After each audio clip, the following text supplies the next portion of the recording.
நமஸ்தே நண்பர்களே, எல்லோரும் எப்படி இருக்கீங்க? நான் நல்லா இருக்கேன்.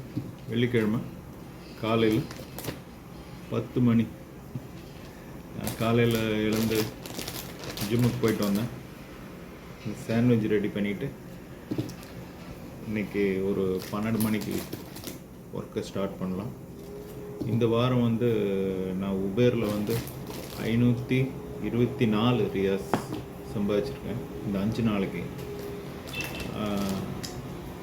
99ல் 332 ரியாஸ் சம்பாதிச்சிருக்கேன்.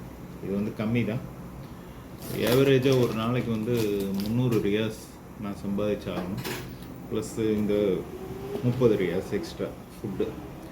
ஸோ ஒரு நாளைக்கு என்னோடய டார்கெட் 330 ரியாஸ். 30 ரியாஸ் ஃபுட்டு, 300 ரியாஸ் நான் சம்பாதிச்சாகணும். 300 ரியாஸ் சம்பாதிச்சா தான் மெயின்டெனன்ஸு, பெட்ரோலு 100 ரியாஸ்லேருந்து 150 ரியாஸ் வரைக்கும் வரும். அப்புறம் கார் டியூவு, கார் மெயின்டெனன்ஸு இதெல்லாம் போக எனக்கு ஒரு நாளைக்கு சம்பளம் 100 ரியாஸ் நின்னா தான் ஒரு மாதத்துக்கு கிட்டத்தட்ட ஒரு 45,000 ரூபாலேருந்து 50,000 ரூபா நான் சம்பாதிக்கணும். அதை வச்சு தான் ஃபேமிலி ரன் பண்ணி ஆகணும். குழந்தைங்க இந்தியாவில் படிக்கிறாங்க, நிறைய கமிட்மெண்ட்டு. இது எல்லாமே இந்த டெய்லி 300 ரியாஸ்க்கு குறை இல்லாமல் நான் 300 ரியாஸ்க்கு மேலே சம்பாதிக்கும்போது நார்மலாக போயிட்டே இருக்கும். இது வரைக்கும் எனக்கு எந்த பிரச்சனையும் இல்லை. கடவுள் புண்ணியத்தில் நான் ரீச் பண்ணிகிட்டே இருக்கேன். இந்த வாரம் மட்டும் நான் கொஞ்சம் கம்மியாக தான் ஒர்க் பண்ணியிருக்கிறேன். 856 ரியாஸ் தான் பண்ணியிருக்கேன் இந்த 5 நாளைக்கு. திங்கள், செவ்வாய், புதன், வியாழன், இந்த 4 நாளைக்கு. பட் ஆவரேஜாக இந்த 4 நாளைக்கு 1200 ரியாஸ் பண்ணியிருக்கோம். சரி, பரவாயில்ல. இன்றைக்கி வெள்ளி, சனி, ஞாயிறு இந்த 3 நாளைக்கு நான் ஒரு நாளைக்கு 400 ரியாஸ் வீதம் 3 நாளைக்கு 1200 ரியாஸ் சம்பாதிச்சா 2000 ரியாஸ் நான் அச்சீவ் பண்ணிடலாம்.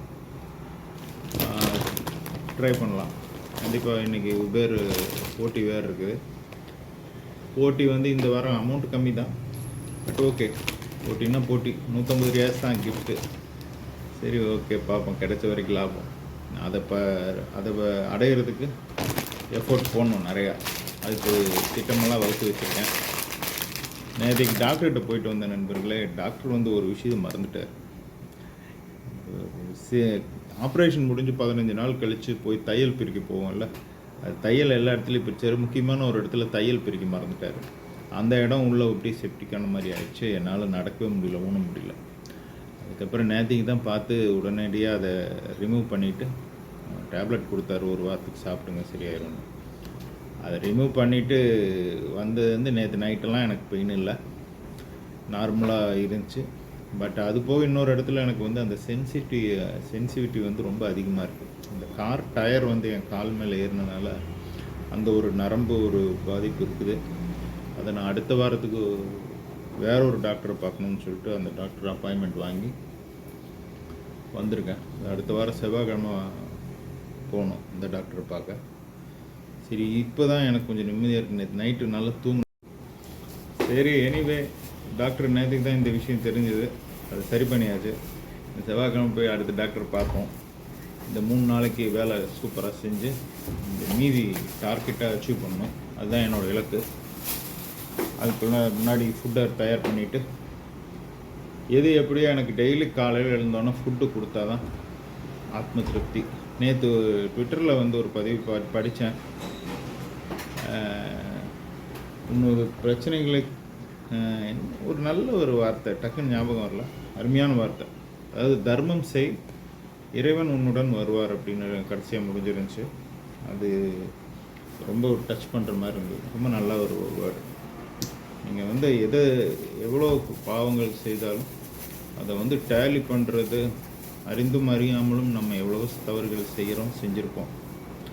அதுலேருந்து நம்ம எப்படி வெளியில் வர்றதுன்னா, இந்த போன்ற ஒரு இறைவனுக்கு பிடித்தமான விஷயங்களை நீங்களும் செய்ய பிரச்சனைகள் படிப்படியாக கண்டிப்பாக குறைய ஆரம்பிச்சிடும். நான்லாம் உணர்வுபூர்வமாக உணர்ந்து இதை நான் பகிர்ந்துக்கிறேன். எனக்கு எல்லாமே உதாரணம் நான் தான். என் வாழ்க்கையில் நடந்தது எல்லாமே அதுக்கு பிறகு இப்போ நான் ஒவ்வொரு விஷயத்துலையும் நான் மீண்டு வந்துக்கிட்டு இருக்கேன். இப்போ இறைவனோட பக்தியும் பிரார்த்தனைகளும் என்னோடய செயல்களும் தான் காரணம். என்னோடய செயல்கள், என்னோடய சிந்தனை எல்லாத்தையுமே மாற்றிட்டேன். ஸோ அதோட ரிசல்ட் எனக்கு கிடைக்குது. ஸோ அதே போல் நீங்களும் நல்லதே நினைங்க, நல்லதே செய்யுங்க, நல்லதே பேசுங்க. நல்லது கண்டிப்பாக நிச்சயமாக 100% நடக்கும். வாழ்த்துக்கள். இந்த நாள் இனிய நாளாக அமைய எல்லோரும் விட ஆர்வமாக உங்களை வாழ்த்துகிறேன். நீங்களும் என்னை வாழ்த்துங்கள். Welcome to Uber comfort. நமஸ்தே. நண்பர்களே, ஒரு விஷயம் சொல்ல மறந்துட்டேன். திங்கக்கிழமை 99 வந்து நான் வீடியோவில் பதிவு பண்ணியிருப்பேன். 10 பயணங்கள் பண்ணால் 10 பயணங்கள் 6 பயணங்கள் என்னவோ பண்ணால் 99 வந்து 10 ரியாஸ் கொடுக்குறதா சொன்னாங்க. அதில் நான் வந்து 9 பயணம் தான் பண்ணேன், ஒரு பயணம் பண்ண முடியல அப்படின்னு. ஆனால் அதுக்கப்புறம் பாருங்கள், அடுத்த நாள் மொத்தம் இது வரைக்கும் 15 பயணம் பண்ணியிருந்தேன். நேற்றுக்கு 20 ரூபா அக்கௌண்ட்டில் வந்துருந்துச்சு. 20 ரியாஸ் 99 கொடுத்துருந்தாங்க. நான் வந்து திங்கக்கிழமை அன்றைக்கி 99 எனக்கு பணம் கொடுக்கல, காம்படிஷனில் நான் தோத்துட்டேன், 10 பயணத்துக்கு 9 பயணம் தான் பண்ணேன் அப்படின்னு உங்கள்கிட்ட பகிர்ந்துருந்தேன். ஆனால் அதுக்கு பிறகு நடந்தது வந்து அதிசயமாக தான் இருக்குது. அதுக்கு பிறகு பார்த்தா 20 ரியாஸ் எனக்கு நேற்றுக்கு அக்கௌண்ட்டில் 99 கொடுத்துருந்தாங்க. என்ன ரீசன் சொல்லியிருந்தாங்கன்னா, நீங்கள் 15 பயணம் பண்ணியிருந்தீங்க அப்படின்னு. இதுலேருந்து என்ன தெரியுதுன்னா, கடவுள் வந்து நமக்கு கொடுக்க நினைக்கிறத யாராலும் தடுக்க முடியாது.